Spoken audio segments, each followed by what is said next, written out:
Selamat malam pemirsa, selamat berjumpa kembali dalam program Maluku Antarnusa. Beragam berita hasil liputan tim redaksi kami sesaat lagi dapat Anda simak. Namun sebelumnya, saya ajak Anda menyaksikan cuplikan berita utama Maluku Antarnusa edisi 1 April 2017.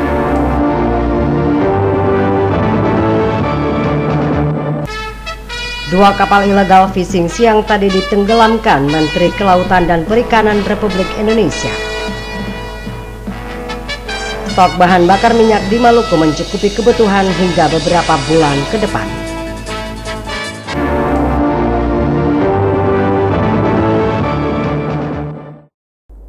Kini pemirsa, kita ikuti Maluku Antarnusa selengkapnya.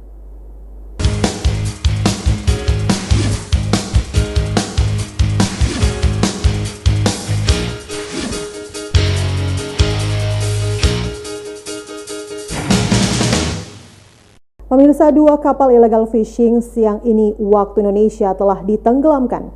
Proses penenggelaman dipimpin langsung oleh Menteri Kelautan dan Perikanan Republik Indonesia Susi Pujiastuti. Selain Kota Ambon, hari ini juga ditenggelamkan 79 armada kapal illegal fishing yang tersebar pada 11 lokasi di tanah air.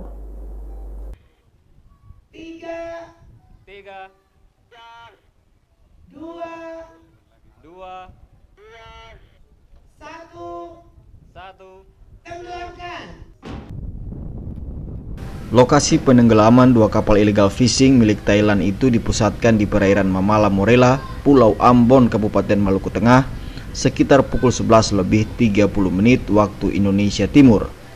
Menteri Kelautan dan Perikanan Susi Pujiastuti selaku Komandan Satgas 115 yang memimpin langsung proses penenggelaman. Hitung mundur penenggelaman 81 kapal pada 12 lokasi di tanah air ini dilakukan langsung oleh Menteri Susi Pujiastuti. Dua kapal yang ditenggelamkan dengan cara diledakkan itu masing-masing MV Sino 35 dan MV Sino 26 dengan bobot 296 gross ton. Kedua kapal ini tertangkap oleh patroli KRI Angkatan Laut ketika melakukan illegal fishing pada tanggal 10 Desember 2014 di Laut Arafura yang merupakan perairan teritorial Indonesia. Penenggelaman kapal ikan asing, kebetulan saya yang secara teknis dapat pendelegasian dari kejaksaan. Jadi sebetulnya ini eksekutornya ini sebetulnya kejaksaan. Namun untuk pelaksanaan pemusnahan barang bukti ini didelegasikan ke Angkatan Laut. Dua kapal yang ditenggelamkan hari ini di perairan Mamala Morela sebelumnya telah melalui proses hukum secara bertingkat di Pengadilan Negeri Ambon dan selanjutnya armada tersebut disita oleh Kejaksaan Negeri Ambon. Saat ini perairan Teluk Dalam Kota Ambon masih terdapat lebih dari 100 armada kapal ikan ilegal yang berhasil ditangkap beberapa waktu lalu. Dari Ambon, Maluku, Minggus Noya dan Hamja Tomia melaporkan.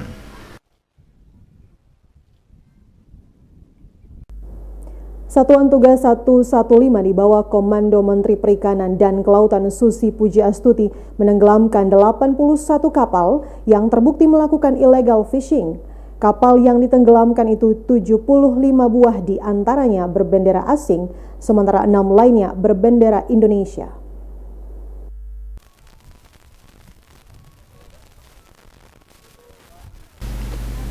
Satgas 115 melakukan penegakan hukum terhadap kapal perikanan yang melakukan praktek illegal fishing di perairan Indonesia tanpa pandang bulu. Satgas yang dipimpin Menteri Kelautan dan Perikanan Susi Pujiastuti itu menindak tegas setiap pelaku illegal fishing. Hal itu dibuktikan dengan sikap tegas Satgas 115 menenggelamkan 81 kapal di 12 lokasi. Data dari Lantamal Ambon diketahui dari 81 kapal yang ditenggelamkan itu telah terbukti secara hukum melakukan praktek illegal fishing. 75 kapal yang ikut ditenggelamkan diantaranya berbendera asing, sementara 6 kapal lainnya berbendera Indonesia. Kapal asing yang ditenggelamkan yakni 64 berbendera Vietnam, 18 kapal berbendera Filipina, dan 11 kapal berbendera Malaysia. Sejak Oktober 2014 hingga April 2017, terdapat 317 kapal yang telah ditenggelamkan. Kapal perikanan berbendera Vietnam yang paling banyak ditenggelamkan dengan jumlah 142 buah kapal. Disusul kapal perikanan asal Filipina dengan 76 kapal. Pihak Lantamal menyebutkan momen penenggelaman kapal ini memberikan semangat kepada armada Republik Indonesia di kawasan timur dan aparat penegak hukum lainnya agar selalu waspada dan tegas terhadap para pelaku penangkapan ikan secara ilegal. Hamzah Tomia, Mingus Noya melaporkan. 4 kapal asing milik nelayan Filipina yang tertangkap di perairan Laut Maluku Utara pada tahun 2016 dihancurkan dengan cara diledakkan dan ditenggelamkan ke dasar laut di perairan Tahula, Kota Tidore, Kepulauan pada radius 600 meter.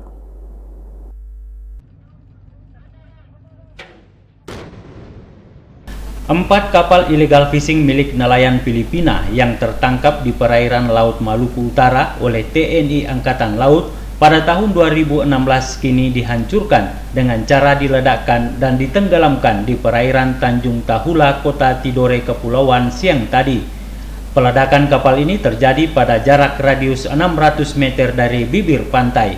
Bahan peledak yang digunakan adalah trinitrotoluene yang dirakit khusus oleh Kopaska di bawah komando Lanal Ternate. Kapal yang berhasil diledakkan antara lain kapal KM Russell 105 JT dan Yamrage 29188 JT. Sedangkan untuk dua kapal LB Russell 101 dan Santo Nino Aqua ditenggelamkan di depan Taman Nukila Kota Ternate pada kedalaman 70 meter. Dua bangkai kapal yang diledakkan di lokasi itu nantinya akan dijadikan taman wisata sekaligus rompong bagi tempat berkumpulnya ikan. Kolonel Laut Pelaut Rizaldi mengatakan peledakan kapal ini tidak akan mengganggu alur perairan laut. Peledakan itu juga tidak berdampak pada pencemaran lingkungan hidup sekitar karena sudah diperhitungkan secara matang sebelumnya. Kapal-kapal tersebut sudah diamankan sejak tahun 2016 yang lalu. Kemudian sudah dilaksanakan proses deportasi terhadap 56 ABK-nya dan 4 nahkoda sebagai tersangka utama sudah dilaksanakan putusan hukum. Inkrahnya keempat kapal tersebut dimusnahkan untuk kepentingan negara. 4 kapal illegal fishing ini beberapa waktu lalu ditangkap karena tidak memiliki dokumen resmi ketika melakukan aktivitas di perairan Maluku Utara. Akibatnya mereka ditangkap oleh kapal Komando Armada RI Kawasan Timur KRI Karel Satsui Tubun 356 saat melakukan patroli di Indonesia Timur. Dari Ternate, Maluku Utara, Rusdi Samsi melaporkan.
Kami siap.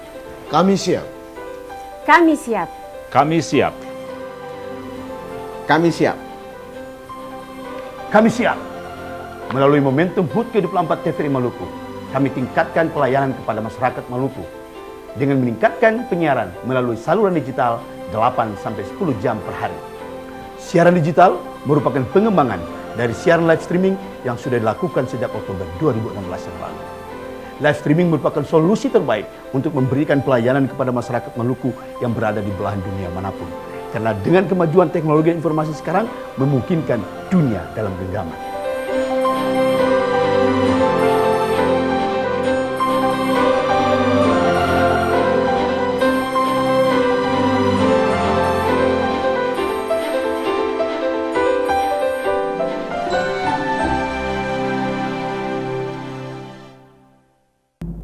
Pemirsa, siang tadi waktu Ambon, Menteri Kelautan dan Perikanan Susi Pujiastuti selaku Komandan Satgas 115 telah menenggelamkan 2 kapal illegal fishing yakni KM Sino 26 dan KM Sino 35. Proses penenggelaman dipusatkan di perairan Mamala Morela. Menteri Susi Pujiastuti menegaskan pengalihan pusat kendali penenggelaman kapal illegal fishing di Ambon hari ini yakni ingin menunjukkan bahwa di Provinsi Maluku, pemerintah Indonesia tetap berdaulat dan NKRI tidak boleh kalah oleh mafia illegal fishing. Sedangkan mengenai lokasi penenggelaman di perairan Mamala Morela, yaitu untuk memenuhi janji kepada warga Mamala Morela yang ingin memiliki rumpon. 2 kapal yang telah ditenggelamkan siang tadi diharapkan menjadi rumpon sebagai tempat persinggahan ikan. Dan berikut petikan penjelasan Menteri Kelautan dan Perikanan Susi Pujiastuti kepada pers seusai proses penenggelaman kapal di Morela siang tadi.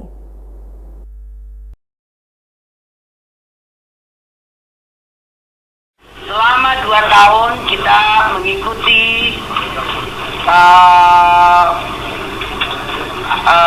proses hukum daripada 10 kapal Sino, di mana ada 1 Haifa, kapal tramper yang sangat besar, di mana Kementerian Kelautan, pemerintah Indonesia dalam hal ini, waktu itu gagal untuk bisa menyita dan memusnahkan kapal tramper tersebut karena Pengadilan Negeri Perikanan Ambon waktu itu hanya memutus denda 250 juta. Untuk mengapresiasi keputusan yang sangat bijak dan adil untuk negeri kita, saya sengaja memindahkan komando penenggelaman 82 kapal di 12 tempat, yaitu ada di Belawan, di Aceh, di Tarempa, di Ranai, di Bitung, di Ternate, di Ambon, di Merauke, dan di Tarakan. Ke tempat ini adalah ingin menunjukkan bahwa di Maluku pemerintah Indonesia tetap berdaulat dan NKRI tidak boleh kalah oleh mafia illegal fishing. Itu intinya yang ingin kita pesankan, dan juga apresiasi kepada aparat hukum Pengadilan Perikanan Ambon dan seluruh jajarannya yang akhirnya memutuskan sebuah kebijakan yang berkeadilan untuk negara kita, dan itu harus. Yang kedua, saya memutuskan untuk ditenggelamkan di sini karena itu sesuai dengan janji saya waktu saya berkunjung tahun yang lalu ke negeri Mamala dan negeri Morela. Saya berjanji mereka ingin punya rumpon. Kita, aparat dan negara, dalam hal ini Kementerian Kelautan, Angkatan Laut, Polair, Kejaksaan, Hakim Pengadilan, semua bekerja bersama menyerahkan 2 kapal ini untuk menjadi rumpon rumah ikan di negeri Mamala dan Morela. Saya harapkan itu menjadi tempat singgah dan transit ikan-ikan, sehingga bukan hanya mengundang pemancing tapi juga nanti penyelam wisata. Lantamal 9 Ambon akan mengoptimalkan armadanya untuk melakukan pengawasan praktek illegal fishing di sejumlah perairan di wilayah Maluku. Upaya Lantamal 9 itu untuk memastikan perairan Maluku bebas dari praktek illegal fishing.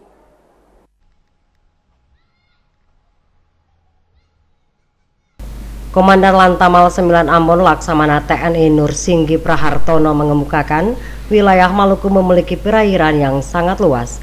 Kondisi geografis Maluku itu tidak sebanding dengan ketersediaan armada yang dimiliki Lantamal 9 Ambon.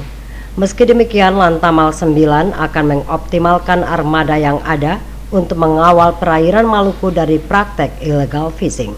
Pihak Lantamal memastikan pengawasan ketat Satgas 115 yang di dalamnya melibatkan TNI, Angkatan Laut, Polair, Baharkam Polri, Bakamla, dan PSDKP, Kementerian Kelautan dan Perikanan terus dilakukan. Kita ini tahu lah Pak, misalnya kita kan ada staf intelijen juga, mana ada daerah mana yang rawan, daerah mana lagi musim ikan, daerah mana yang ramai ikan, daerah mana yang banyak ikannya, itu kan kita tahu lah Pak, sehingga kita menggilir atau mengerin waktu itu dari pola-pola operasi itu, sehingga di Armada Timur ini ada pejabatnya yang namanya Ajen Operasi, itu yang bagian mengerin tadi itu Pak, gitu.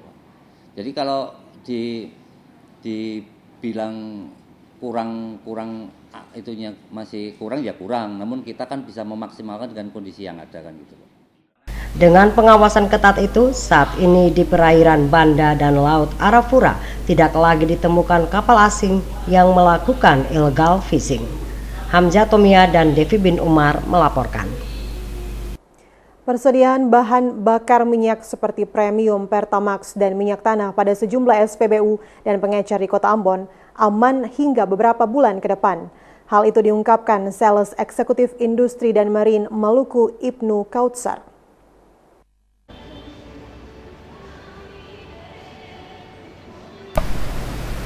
Sejak pertengahan Februari hingga Maret 2017, para sopir angkot mengeluh sulitnya mendapatkan bahan bakar premium pada sejumlah SPBU dalam Kota Ambon. Mereka resah setelah mendengar berita penjualan premium di sejumlah SPBU terbatas. Hal itu dibantah Sales Eksekutif Industri dan Marine Maluku Ibnu Kautsar di ruang kerjanya kemarin.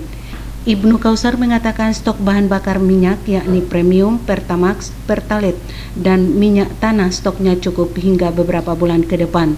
Karenanya kapal tangkar pengangkut BBM lancar untuk mensuplai di Maluku, Maluku Utara, dan Papua. Lancarnya lalu lintas kapal pengangkut BBM ini membuat tangki penampungan BBM di Wayame Ambon stoknya cukup banyak. Hal itu membuat distribusi setiap stasiun pengisian bahan bakar umum SPBU Kota Ambon lebih cepat dan lancar. Dengan begitu, masyarakat tak perlu takut dan khawatir akan kelangkaan BBM di Kota Ambon.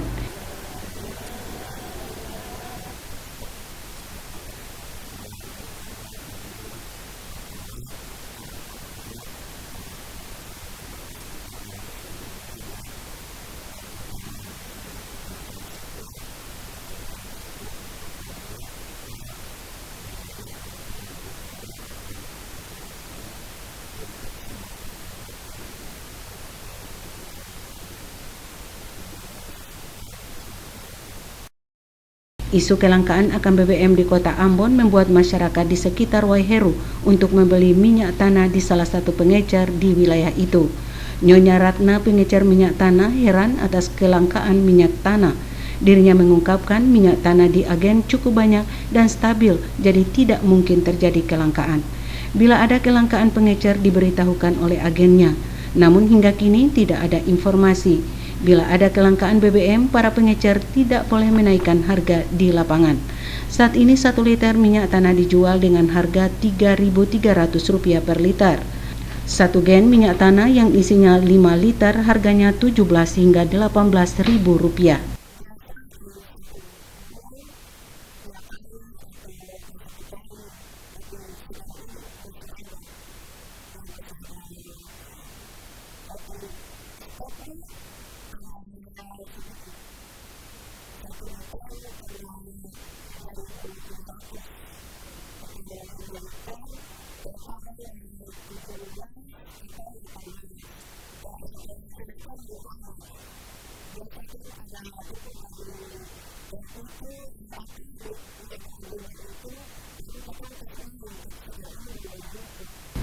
Salah satu agen di Kota Ambon, Haji Saipul, menuturkan setiap pangkalan diberikan stok BBM sesuai kuota. Kuota yang diberikan agen setiap minggu sesuai kontraknya. Karena penjualan di pangkalan ada menggunakan head dari Pemda. Dirinya mengatakan bila ada pangkalan menjual di atas harga yang ditentukan akan ditindak sesuai kesepakatan yang berlaku. Kalau bilang kelangkaan, tidak ada kelangkaan Bu, sebab tiap pangkalan yang kita kasih itu dia per minggu, ya sesuai dengan mereka punya kuota. Ya kalau mereka punya kuota 20 drum per bulan, per minggu kita kasih 5 drum. Yang punya kuota 10 drum, ya per minggu kan kita kasih 3 drum, 2 drum. Ya mereka tiap minggu dapat sesuai dengan kuota mereka. Kalau memang ada kedapatan pangkalan yang menjual itu boleh laporkan ke kita akan ambil tindakan kan. Bisa kita pengurangan jatah atau kita kasih stok ganti ke pangkalan lain. Karena pangkalan banyak juga menjadi pangkalan.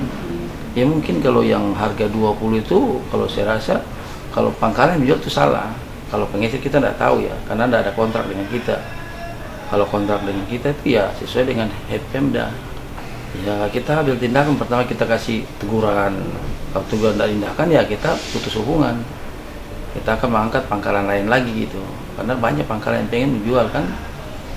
Kalau mereka tidak sesuai dengan kontrak ya kita ada sanksinya kalau di kita.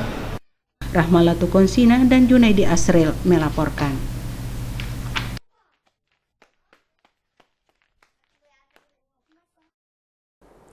Pemirsa, musyawarah wilayah ekonomi syariah MES Provinsi Maluku yang dilaksanakan ini diharapkan nantinya akan melahirkan sebuah struktur kepengurusan baru.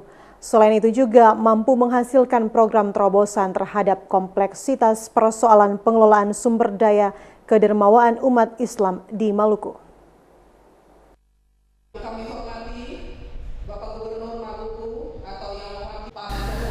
Musyawarah Wilayah Masyarakat Ekonomi Syariah merupakan sebuah forum dari berbagai stakeholder yang memiliki kepedulian terhadap perkembangan ekonomi syariah.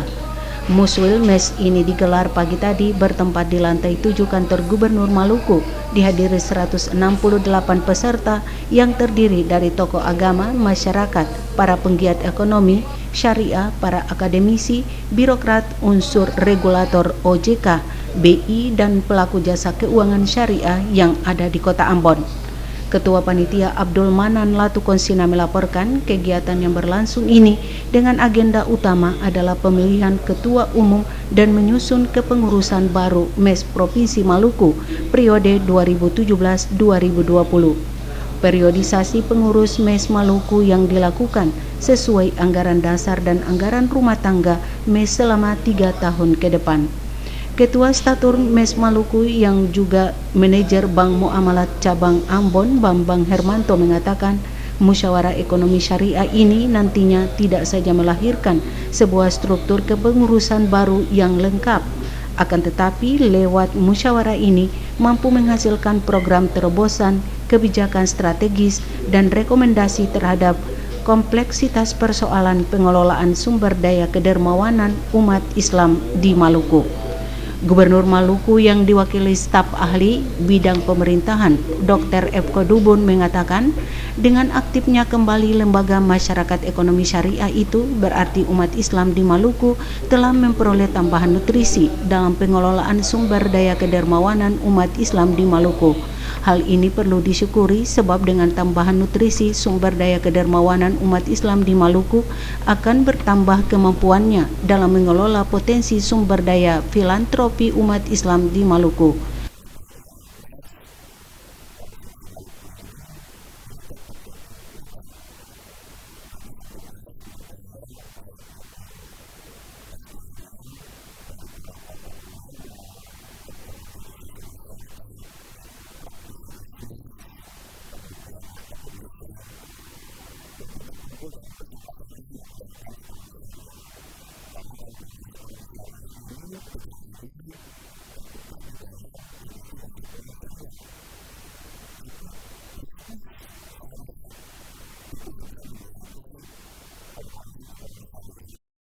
Gubernur berharap lembaga filantropi umat Islam di Maluku dapat membangun jalinan silaturahim, mengembangkan kerjasama dan menjadi sebuah sinergitas yang mampu bersama pemerintah daerah Provinsi Maluku dalam mendorong agenda strategi pembangunan di Maluku. Rahmalatu Konsina dan Junaidi Asril melaporkan. Universitas Kristen Indonesia Maluku mencanangkan kawasan tanpa asap rokok dan sampah di kampus menjelang Disnatalis ke-132 Teologi UKIM Sabtu pagi. Pada puncak perayaan Disnatalis 11 April nanti akan dilakukan sejumlah kegiatan seperti penanaman pohon di lokasi kampus UKIM Suli dan pelayanan kesehatan bagi masyarakat. Bagi gereja, tapi juga bagi masyarakat, bangsa dan negara. Sejarah panjang telah melatar belakangi berdirinya teologi UKIM dan UKIM itu sendiri. Stoffel menjadi cikal bakal teologi UKIM yang kini memasuki usia ke-123 tahun. Menjelang peringatan 1 abad lebih teologi UKIM Ambon, Sabtu pagi dilakukan pencanangan kawasan tanpa rokok dan sampah di lingkungan kampus. Pencanangan dilakukan penjabat Wali Kota Ambon Frans C. Papilaya bersama Rektor UKIM. Rektor UKIM Dr. Cornelis Aliona menyatakan pencanangan kawasan tanpa asap rokok dan sampah di lingkungan kampus mesti menjadi contoh positif bagi kampus-kampus lainnya di Maluku. Pencanangan ini akan diikuti dengan pemasangan peraturan larangan rokok dan buang sampah. Selain larangan terhadap rokok dan sampah di lingkungan kampus, Aliona juga mengajak alma mater UKIM untuk memilih makanan yang sehat, karena makanan langsung dikonsumsi dan berdampak pada kesehatan tubuh. Saya pikir itu suatu kegiatan yang baik, wujud dari atau implementasi dari tema pendidikan teologi untuk keadilan sosial dan keadilan ekologis. Saya pikir baik, artinya kalau dengan merokok kan banyak orang terganggu dengan ini. Tapi saya juga berharap bukan cuma di rokok, sebab sebenarnya makanan itu tingkat keracunannya sangat tinggi. Zat-zat adesif, zat-zat pewarna, minuman-minuman dingin itu enak, tapi sebenarnya itu berpengaruh langsung dalam darah. Penjabat Wali Kota Ambon Frans Papilaya mengapresiasi pencanangan kawasan tanpa asap rokok dan sampah yang diinisiasi UKIM. Hal tersebut merupakan implementasi dari pemberlakuan kawasan tanpa rokok KTR di tempat-tempat umum. Papilaya mengakui setelah diberlakukan Perda KTR pada 2014 lalu, implementasi kawasan tanpa rokok belum berjalan maksimal. Ini dibutuhkan kesadaran masyarakat dan kerjasama semua pihak dalam mewujudkan hal itu. Seluruh universitas-universitas perguruan tinggi lain juga demikian. Jadi mulai dari orang-orang yang terpelajar. Ya, saya berharap ini orang-orang yang terpelajar mulai membiasakan diri untuk bebas dari asap rokok. Artinya kalau bebas dari asap rokok itu artinya ya secara perlahan-lahan mudah-mudahan tidak merokok, ya tidak merokok. Nah kalau orang-orang yang berpendidikan seperti di UKIM ini sudah memulai, saya berharap di perguruan tinggi yang lain juga memulai. Dan mungkin itu kita membiasakan lalu kita membiasnya kepada seluruh masyarakat ya. Kegiatan pencanangan kawasan tanpa asap rokok dan sampah menjelang Dies Natalis Teologi UKIM dirangkai dengan sejumlah kegiatan antara lain pemeriksaan darah dan urin oleh Dinas Kesehatan dan BNN Provinsi Maluku. Sementara pada puncak perayaan Dies Natalis pada 11 April mendatang akan dilakukan penanaman pohon di kampus UKIM Suli dan pelayanan kesehatan secara cuma-cuma bagi masyarakat. Melkilatus Saule Sarles Bolaman melaporkan. IAIN Ambon bekerja sama dengan ASEAN Foundation menggelar seminar internasional pendidikan multikultur dan menghidupkan nilai di Ambon. Kegiatan seminar tersebut dalam rangka membangun toleransi di Indonesia.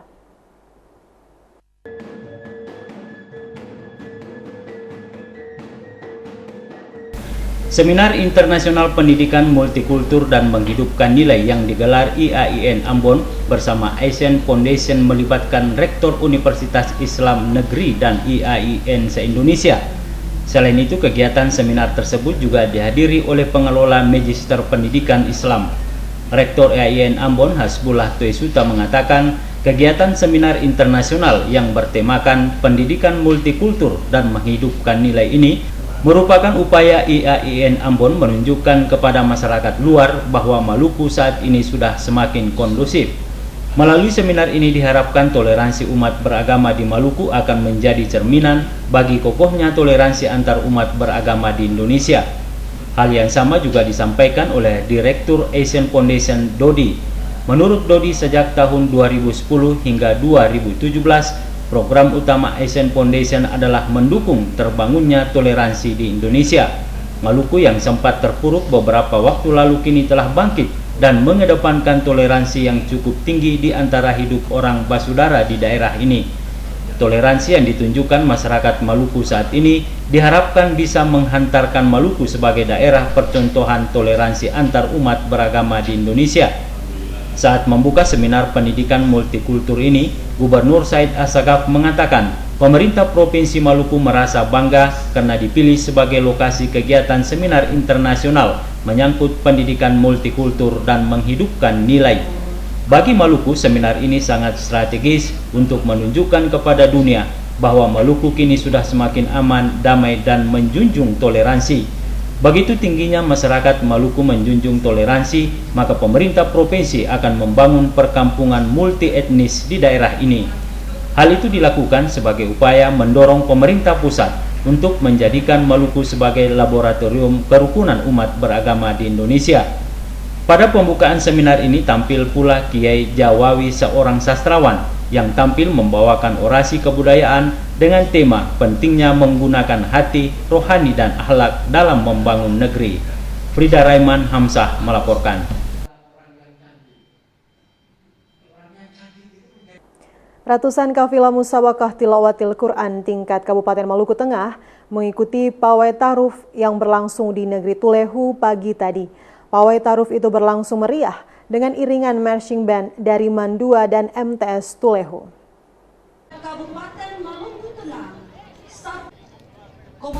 Pawai taruf dalam rangka musabakah tilawatil Quran tingkat Kabupaten Maluku Tengah diikuti 285 kafilah dari 17 kecamatan se-Kabupaten Maluku Tengah. Pawai taruf yang berlangsung meriah mendapat perhatian masyarakat setempat. Sekretaris Daerah Kabupaten Maluku Tengah Umarela Ibrahim menyatakan pawai taruf dapat meningkatkan semangat para kafilah dalam perhelatan musabakah tilawatil Quran Kabupaten tahun 2017. Dikatakan pawai taruf merupakan ajang kreasi guna menunjukkan potensi kontingen dari tiap-tiap kecamatan yang berciri khas budaya Islam. Selain itu juga dapat mengobarkan semangat cinta agama dan tanah air yang bersatu di bawah panji Bhinneka Tunggal Ika. Umarela menyebutkan momentum MTQ ke-27 merupakan media untuk membuktikan tekad dalam meraih prestasi dalam ajang MTQ tingkat provinsi maupun nasional. Umarela mengakui melalui pelaksanaan musabakah tilawatil Quran dapat memupuk dan mempererat silaturahmi antar sesama kontingen. Hal itu akan berdampak pada peningkatan prestasi para kafilah dalam penggelaran MTQ ke-27 tersebut. Umarela berharap para kafilah dapat menunjukkan prestasi mengharumkan nama Kabupaten Maluku Tengah dalam pergelaran MTQ tingkat provinsi maupun tingkat nasional dan internasional. Pawai taruf dalam rangka musabakah tilawatil Quran itu dimeriahkan drum band dari MAN 2 dan MTS Negeri Tulehu. Fani Letahik melaporkan.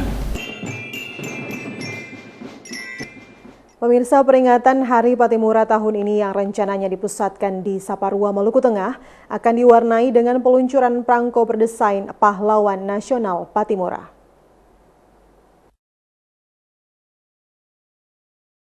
Penghargaan terhadap perjuangan Patimura tidak hanya disematkan dengan gelar pahlawan nasional. Apresiasi ini juga diberikan dalam bentuk prangko berdesain pahlawan asal Maluku itu. Prangko dengan nilai Rp3.000 rencananya akan diluncurkan PT Pos Indonesia dan Dirjen Postel Kementerian Kominfo pada puncak peringatan HUT Patimura 15 Mei mendatang yang rencananya dipusatkan di Kota Saparua, Maluku Tengah. Kepala Kantor Pos Ambon, Sudarjo, menyatakan prangko ini digunakan sebagai biaya pos dokumentasi maupun korespondensi. Prangko berdesain Patimura ini juga menurutnya sebagai bentuk edukasi bagi pelajar dalam mengenal pahlawan nasional Indonesia.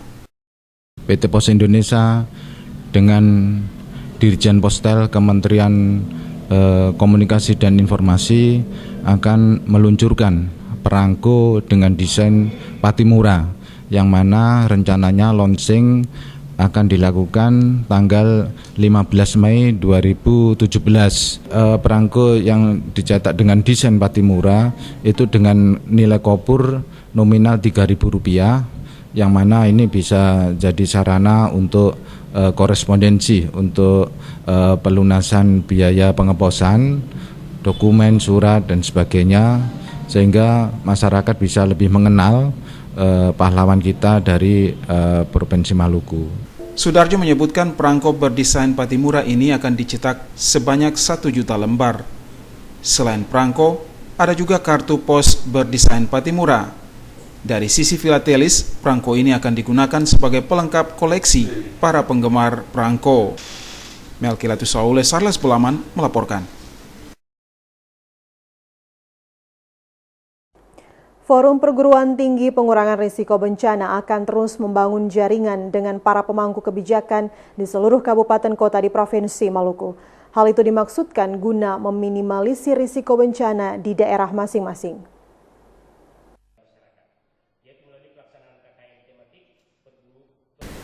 Dengan wilayah berkarakter kepulauan, Provinsi Maluku sangat rawan terhadap bencana, apalagi kecenderungan masyarakat mendiami daerah pesisir pantai dan wilayah pegunungan yang rentan terhadap bencana. Melihat hal ini, Forum Perguruan Tinggi Pengurangan Risiko Bencana telah melakukan langkah-langkah antisipatif terhadap potensi bencana.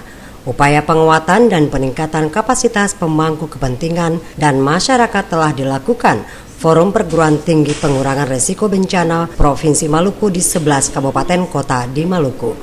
Ketua Focal Point Forum Perguruan Tinggi Pengurangan Risiko Bencana Unpati, Ferat Puturuhu, mengatakan pengurangan risiko bencana bukan saja tanggung jawab para pemangku kebijakan, namun juga masyarakat. Olehnya, sejak tahun 2012 lalu, pihaknya telah membuka jaringan kerjasama dengan sejumlah kabupaten kota di Maluku untuk mewujudkan komitmen mereka dalam rangka membangun kesadaran pengurangan risiko bencana di Provinsi Maluku. Kita memang dari Universitas Patimura, Pusat Penelitian Pengurangan Risiko Bencana dan Adaptasi Perubahan Iklim, dipercayakan untuk melaksanakan kegiatan ini karena memang kita sebagai focal point untuk Maluku. Jadi memang ada 8 provinsi, kita salah satunya, dan ini kegiatan ketiga. Nanti ada kegiatan lanjutan di beberapa provinsi yang lain. Nah, jadi memang terkait dengan SKPD, stakeholder, kita selama ini memang sudah membangun kerjasama itu, baik secara individu maupun secara institusi. Memang institusi belum terlalu banyak karena memang pusat penelitian ini baru 2015 dibentuk. Ferat Puturuhu mengatakan para pemangku kebijakan tidak bisa menghilangkan bencana, tetapi mereka berkewajiban mengurangi risiko bencana melalui manajemen pengurangan risiko bencana yang baik dan komprehensif. Pasalnya, potensi bencana selain disebabkan oleh faktor alam juga dapat dipicu oleh faktor kurangnya pengetahuan dan kesadaran terhadap besarnya potensi bahaya bencana. Devi bin Umar, Edmond Tupan melaporkan. Anggota DPD RI asal Maluku John Piris menggandeng Satpol PP Maluku melaksanakan sosialisasi 4 pilar kebangsaan. Melalui sosialisasi itu, diharapkan anggota Satpol PP dan Linmas dapat melaksanakan tugas dengan mengedepankan semangat kebangsaan.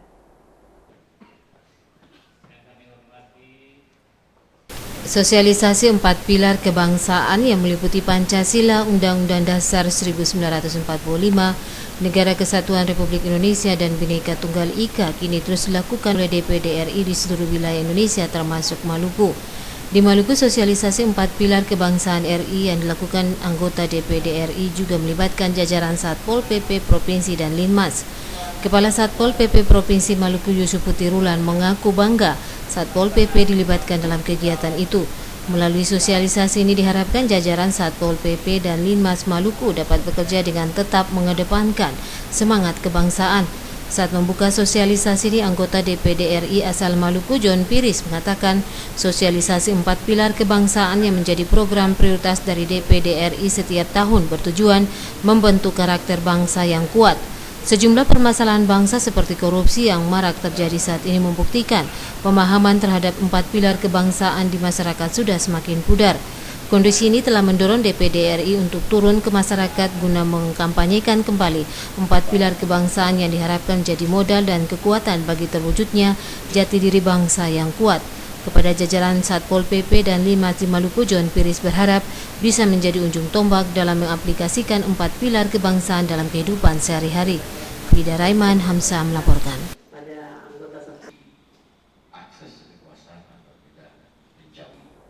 Puluhan mantan narapidana kasus terorisme dan kekerasan direkrut Badan Nasional Penanggulangan Terorisme untuk melakukan sosialisasi menangkal terorisme dan radikalisme. Hal itu diungkapkan Rauf, anggota BNPT, dalam pertemuan dengan jajaran manajemen Lembaga Penyiaran Publik TVRI Stasiun Maluku Rabu siang.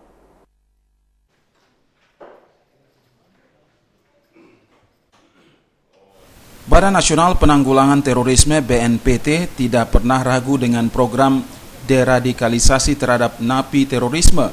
Faktanya deradikalisasi manjur untuk menekan dan mengurangi aksi terorisme. Salah seorang anggota BNPT, Dr. Rauf, mengungkapkan, dulu para teroris bisa membuat bom dengan daya ledak yang dahsyat. Mereka juga tidak segan-segan melakukan aksi bom bunuh diri. Sekarang dari beberapa aksi teror, mereka hanya bisa membuat bom dengan daya ledak rendah. Itu artinya program deradikalisasi berhasil mengurangi tingkat radikal para teroris, sehingga nyali mereka semakin ciut. Menurut Rauf, sejak BNPT berdiri tahun 2010 lalu, sudah ratusan napi terorisme yang berhasil direhabilitasi dan bersosialisasi di masyarakat. Bahkan mereka kini aktif membantu pemerintah dalam menjalankan berbagai program pencegahan aksi teror. Jadi kami telah mencoba mendekati beberapa mantan narapidana. Ada istilah kita pembinaan napi di luar lapas dan dalam lapas. Kebetulan kita di Maluku ini tidak ada narapidana dalam lapas, sehingga itu tidak diprogramkan di sini. Ya, yang ada adalah narapidana yang sudah dikembalikan, sudah menjalani hukumannya, kembali ke Maluku. Ini kami ikut, Pak. Ini narapidana yang mantan teroris. Ya, kami sudah mengadakan sosialisasi, kan kami merangkul mereka, tidak perlu dijauhi. Kami mendekati mereka, kami bagaimana supaya mereka bisa membantu kami untuk membuat Maluku lebih kondusif. Kami sudah 2 kali kami inapkan di Swiss. Jadi kurang lebih ada 70 orang, Pak. Dan itu kami memberikan dari BNPT memberikan dana awal untuk pemberdayaan. Rauf mengakui dari ratusan bahkan ribuan napi terorisme yang menjalani deradikalisasi adalah yang gagal namun tidak banyak. Selain itu mereka yang kembali beraksi, pemahaman radikalnya tidak sekuat dulu. Rauf menambahkan program prioritas Direktorat Deradikalisasi adalah program respon cepat. Program tersebut diharapkan dapat menjawab kebutuhan para mantan narapidana terorisme terhadap kebutuhan dasar mereka. Selain Direktorat Deradikalisasi BNPT, melalui direktorat lainnya juga aktif membantu melakukan penggalangan dalam melaksanakan deradikalisasi. Caranya dengan merangkul para napi dan mantan napi teroris. Pengucilan dan penolakan yang dilakukan masyarakat bisa membuat para mantan teroris kembali ke jaringannya.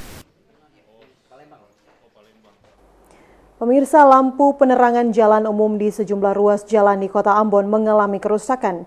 Dinas Pekerjaan Umum Kota Ambon yang berwenang melakukan perawatan lampu jalan umum diminta untuk segera memperbaikinya.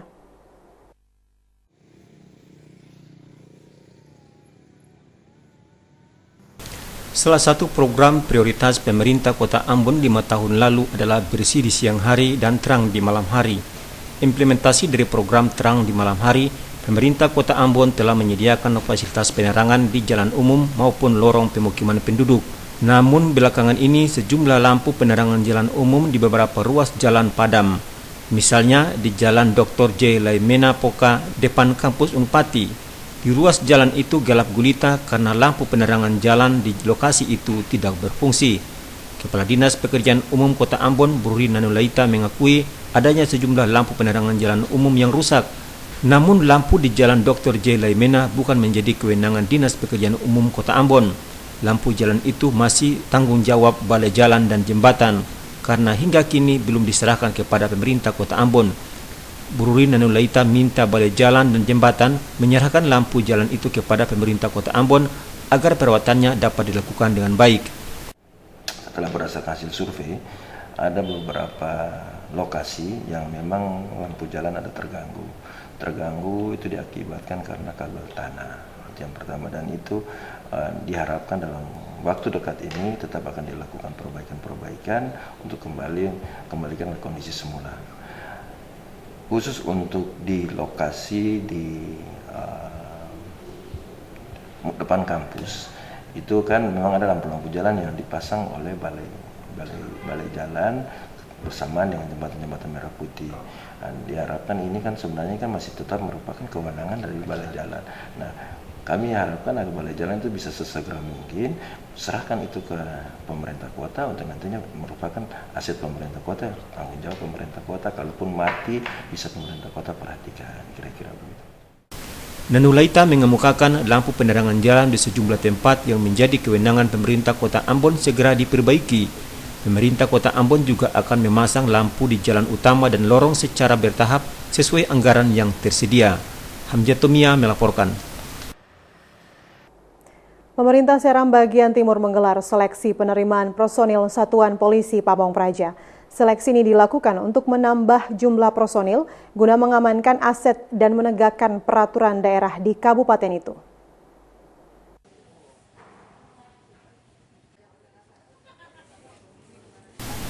Sebanyak 387 pendaftar yang mengikuti seleksi penerimaan Satuan Polisi Pamong Praja di Kabupaten Seram bagian timur. Pemerintah setempat merencanakan menambah jumlah personil sebanyak 50 orang. Saat ini baru sampai pada tahap seleksi administrasi peserta. Kepala Satuan Polisi Pamong Praja Kabupaten Seram bagian timur, Abdullah Rumain, mengatakan seleksi itu untuk menambah jumlah personil Satuan Pamong Praja. Saat ini masih dibutuhkan tambahan personil untuk memaksimalkan kinerja Satuan Pamong Praja di daerah itu. Para peserta yang lolos seleksi nantinya akan ditempatkan untuk mengamankan sejumlah aset antara lain rumah dinas bupati, rumah dinas wakil bupati, serta rumah sakit umum daerah Bula. Dengannya diharapkan keamanan di lokasi tersebut dapat terjamin dengan baik. Abdullah Rumain menjelaskan bagi peserta yang lolos seleksi administrasi akan mengikuti sejumlah tahapan seleksi lain hingga pada penentuan hasil akhir. Ia menegaskan seleksi tetap dilakukan secara profesional tanpa intervensi pihak manapun. Hal ini untuk memastikan proses seleksi dapat menghasilkan personil yang siap dan mampu menjalankan tugas dengan baik dan penuh rasa tanggung jawab. Seleksi berkas, kemudian akademik, fisik, atau kesemaptaan. Dari Bula, Kabupaten Seram bagian timur, kontributor TVRI Mansur Boinau melaporkan. Pemirsa, Dusun Talaga, Negeri Piru dicanangkan sebagai kampung KB di Kabupaten Seram bagian barat. Pencanangan itu dilakukan Sabtu pekan lalu.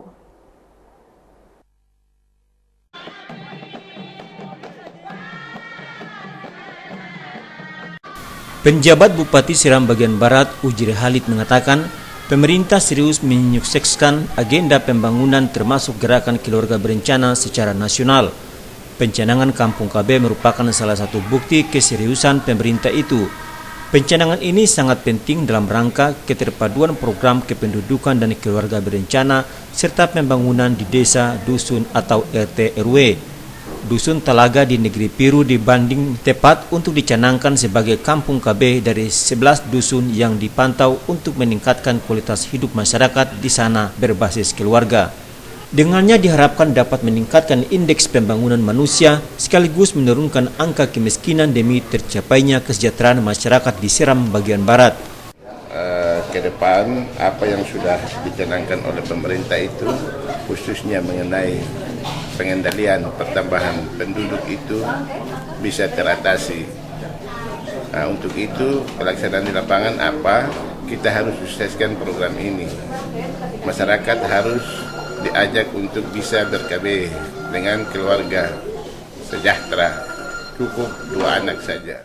Kepala Dinas Pemberdayaan Perempuan dan KB Seram Bagian Barat, Donald De Pretes mengatakan, selain pencanangan kampung KB di Dusun Talaga, pemerintah Kabupaten Seram Bagian Barat juga akan mengunjungi sejumlah kecamatan guna mengampanyekan program KB di sana. Ini pencanangan yang pertama, sehingga nanti kita rencanakan ke depan kita akan mencanangkan juga di kecamatan-kecamatan lain, yaitu Kairatu Barat, Kairatu, sama Inamoso. Mungkin nanti bulan April kita jalankan juga ada 4 kecamatan. Dari Piru, Seram Bagian Barat, Wahid Hukul melaporkan. Generasi muda di daerah ini dituntut untuk mengembangkan kemampuan agar dapat bersaing dalam era global. Pengembangan kemampuan tersebut merupakan upaya agar mereka nantinya dapat berkontribusi dalam berbagai sektor pembangunan.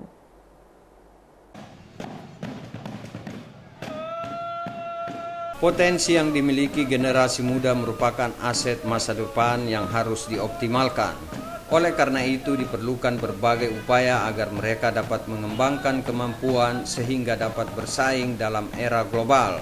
Penegasan ini disampaikan Direktur Jenderal Pengembangan Kawasan Perdesaan Kementerian Desa Max Yohosua Yoltu pada pembukaan Musyawarah Besar Gerakan Mahasiswa Leti Kabupaten Maluku Barat Daya di Ambon. Max Yohosua Yoltu mengatakan pengembangan kemampuan generasi muda termasuk yang ada dalam Gerakan Mahasiswa Leti Kabupaten Maluku Barat Daya harus senantiasa dilakukan agar mereka nantinya dapat berkontribusi dalam berbagai sektor pembangunan. Direktur Jenderal Pengembangan Kawasan Perdesaan Kementerian Desa Max Yohosua Yoltu mengapresiasi Musyawarah Besar Gerakan Mahasiswa Leti di Ambon karena dirangkai dengan pentas seni budaya yang juga merupakan wadah menggali dan melestarikan kebudayaan masyarakat asal Pulau Leti. Dalam pembukaan Musyawarah Besar Gerakan Mahasiswa Leti di Ambon yang dirangkai dengan pentas seni budaya dihadiri sejumlah tokoh asal Maluku Barat Daya. Salah satunya adalah anggota DPRD Maluku Melkias Frans yang ikut memotivasi generasi muda yang hadir agar dapat mengembangkan kemampuan yang dimiliki sehingga nantinya dapat menjadi pemegang estafet kepemimpinan dalam membangun bangsa dan negara. Dalam pentas seni budaya yang berlangsung meriah, berbagai tarian dan nyanyian lagu daerah ditampilkan.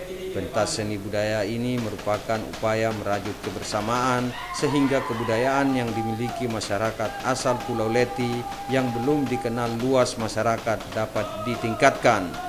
Dalam menggali dan melestarikan seni budaya masyarakat asal Pulau Leti, peran pemerintah, baik Kabupaten Maluku Barat Daya maupun pemerintah Provinsi Maluku sangat diharapkan karena seni dan budaya tersebut merupakan aset yang dapat memperkaya kebudayaan yang dimiliki bangsa Indonesia. Boy Nahrum Cak Tamaela melaporkan.